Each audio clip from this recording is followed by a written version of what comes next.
Hi YouTube, this is Tonya, checking back in. I wanted to talk about residency interviews in a pandemic, because that's what I'm doing right now. And I had an emergency medicine residency interview yesterday on Zoom, like they all are.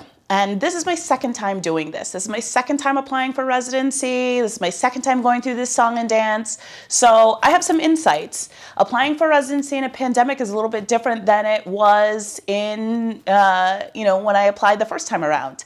Well, it's a lot different. And there's some pros and there's some cons. So I figured I would talk about it, especially since I'm fresh out of my interview yesterday.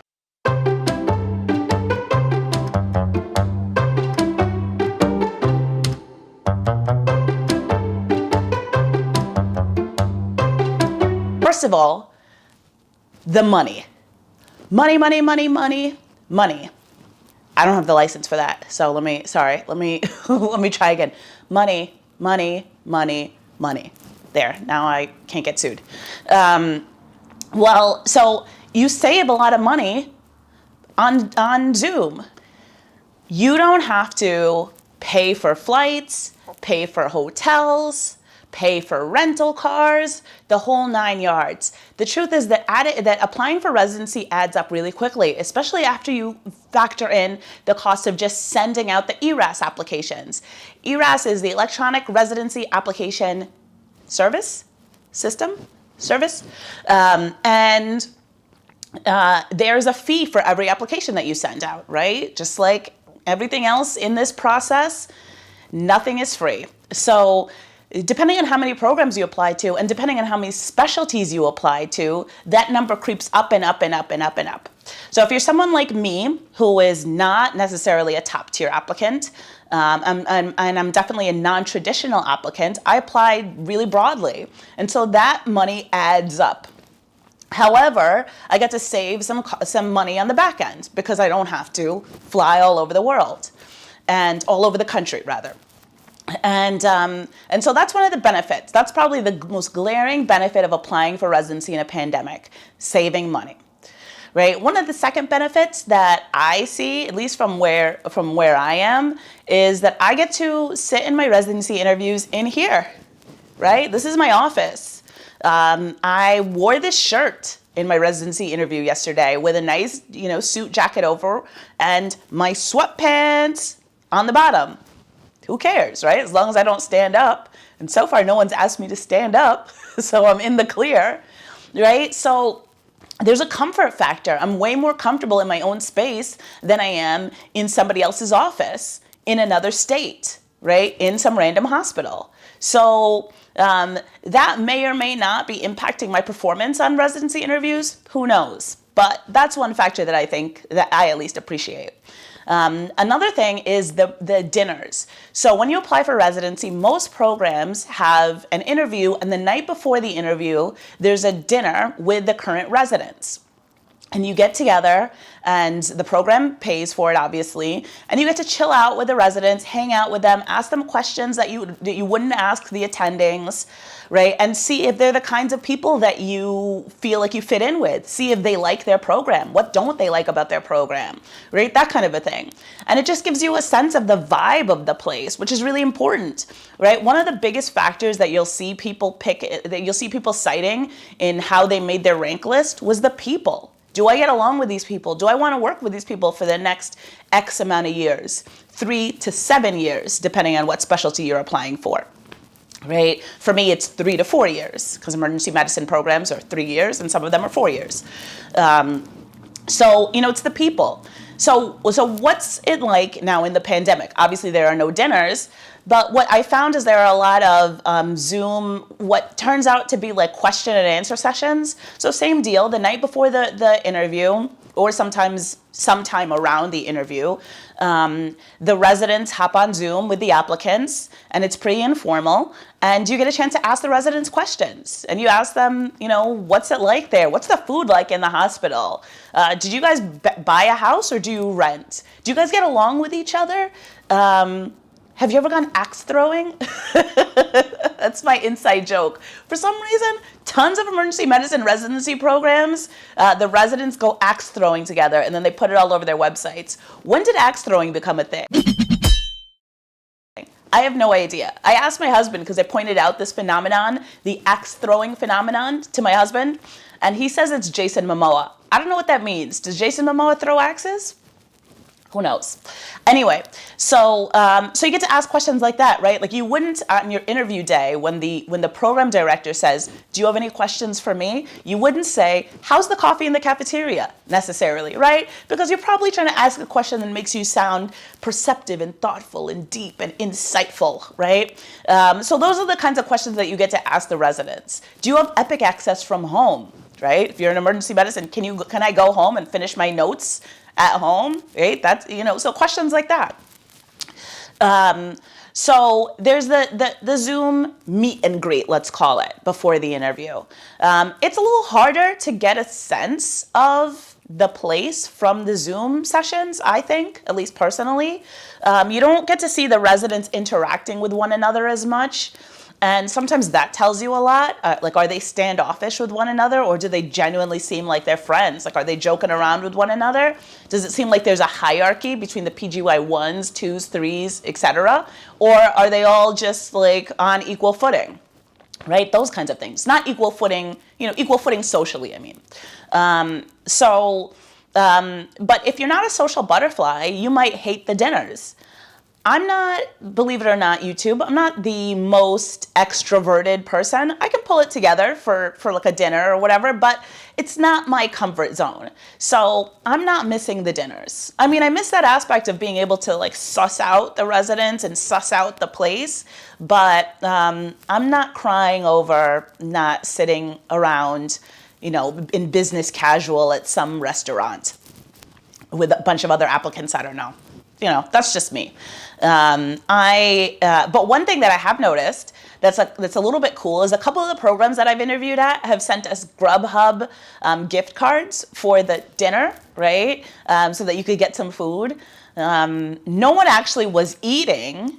Maybe one or two of the residents ate some food, but like who wants to sit around and watch a bunch of other people eat on Zoom? But I definitely did spend my Grubhub gift card on some Indian food later, so it was much appreciated. I thought that was a cool thing for the program to do, right? So the dinners, right? That was number 2. Number 3, I think the third biggest thing is the structure, right? During a normal interview day, there's usually a presentation by the program director or APD in the morning. Then there might be a tour. Then there's the interviews. And it usually comes with a lot of downtime. There's usually a lot of sitting around in a conference room waiting for your time to interview, depending on how things are scheduled and how many people are interviewing. And sometimes programs will have the residents come and chill out in the conference room and talk to the applicants too, so that you're not just sitting there. But there's a lot of downtime interviewing. And that hasn't happened on the Zoom interviews, right? So things have been moving a lot faster. My interview yesterday took about an hour and a half. Got on Zoom at 8 a.m. There was a half an hour, it was actually about maybe 20 minutes, presentation by the program director. Lots of just basic information about the residency program. A lot of things that you can find on the website, nothing groundbreaking. And then breakout rooms for the interview. And I had 3 interviews. They were each 20 minutes each. They were each 20 minutes, rather. Yesterday was I had the vice chairman of the department, the program director, and then the chair of the department. And all of the interviews went fine. I actually felt really good about how it went yesterday. My first interviewer, the vice chair, said to me, your personal statement is one of the best personal statements I've read in years. It was heartbreaking, but it was a really good personal statement. And I was like, thank you. Ooh, right? Because I spent a lot of time working on my personal statement. So it's nice to be acknowledged, right? Everybody likes to be acknowledged. And my second interview was the first time in an interview that when they asked me what I like to do, I said that I like to play video games, and so did my interviewer. And so we had a conversation about video games. He asked me what my favorite video game of all time was, and I was so unprepared for that question, YouTube, that I panicked and I said Prince of Persia. Not the 2D Prince of Persia, the original 3D Prince of Persia. I know, when I told my husband and my brothers, they were judging me so hard afterwards. But I panicked. I wasn't prepared. right? If I had some time to think, and then I pulled back and I was like, I don't know, I could go with like a Super Mario Brothers or like maybe a Castlevania I could throw in there. I panicked. If I was sitting calm, cool, and collected like I am right now, I would have obviously said Final Fantasy VII, maybe Final Fantasy X. That's just me. But it was cool to be able to talk about that. He asked me what I'm playing right now and if I play console games or PC games. And it was a good conversation. And then he said, I could talk to you forever, which is a good thing to hear in an interview. Definitely felt good. And then my last interviewer said to me that he said, like, I'm really proud of all the challenges you've overcome. If you're not picking it up yet, I'm a very non-traditional applicant, and some things have happened in my life, right? That's what I'm subtly hinting at. So that's why I'm getting this feedback from people. And so not every program is open to that, or finds my challenges inspiring or whatever, right? So for every one guy that's like, I'm proud of the challenges that you've overcome, there are at least 10 programs that said, thank you so much for your interview. Unfortunately, we've had very many qualified applicants this year and we can't send an interview invite to everybody, so blah, blah, right? So so it feels good to get some feedback because like not everybody's into me, like I said. That's okay. Not everybody will be into you. This process is fraught with rejection, and you have to just be okay with that and keep it moving, right? Like the thing that I had to learn early on is that like getting rejected from programs, you ready? I'm going to say it slowly. Getting rejected from programs is not a reflection of who you are. Let that simmer for a second, right? Getting rejected or interviewed by programs does not say anything about my self-worth or my value. Okay? Because you have no idea what they're looking for. I have no idea what they're looking for.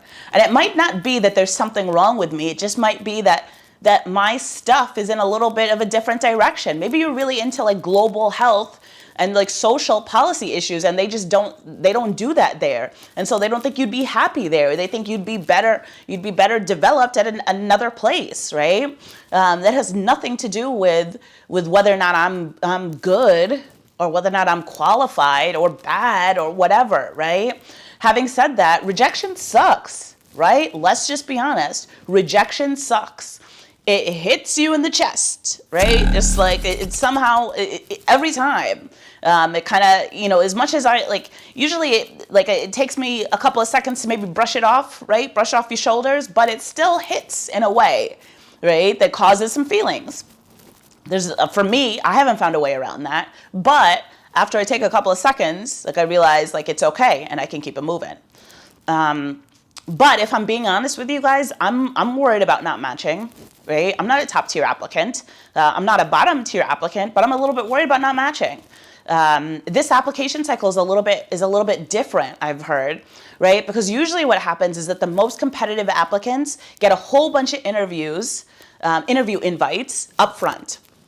And then as the interview season goes on, they start to cancel interviews, right? They don't want to, they have interviews from their top places. They're not necessarily interested in some of these other places, so they'll cancel interviews. And as they cancel interviews, programs will then offer those interviews to other candidates. So things shuffle. So basically, you don't necessarily get all your interview invites up front. That's what I'm saying. But I've heard that this cycle is different because you don't have to pay, $800 to fly out to Peoria. No offense, Peoria. I'm sure you're lovely. There might be no reason to cancel the interview, right? Those applicants might be hoarding interviews. They might think like, well, why not? All I have to do is hop on Zoom. Might as well go to 20 interviews, which is a little bit excessive for emergency medicine. So I've heard that things are moving a little slower. So I'm a little bit worried about myself. I don't want to be up on YouTube in March saying like, hey, YouTube, I didn't match. Like, I'm going to have to figure out where I go from here. I mean, that's a possibility. And like, I will have to figure out where I go from there. But like, I'm just saying, I don't want that to be my story. So we'll see. But anyway, so my interview yesterday went well, I think. I felt good about it anyway. My next one is in about 2 weeks, December the 15th, I think. And I'll let you guys know. In the meantime, I'm working on things for my channel. I'm working on my intro, trying to get my professional YouTube game on. And we'll see how it goes.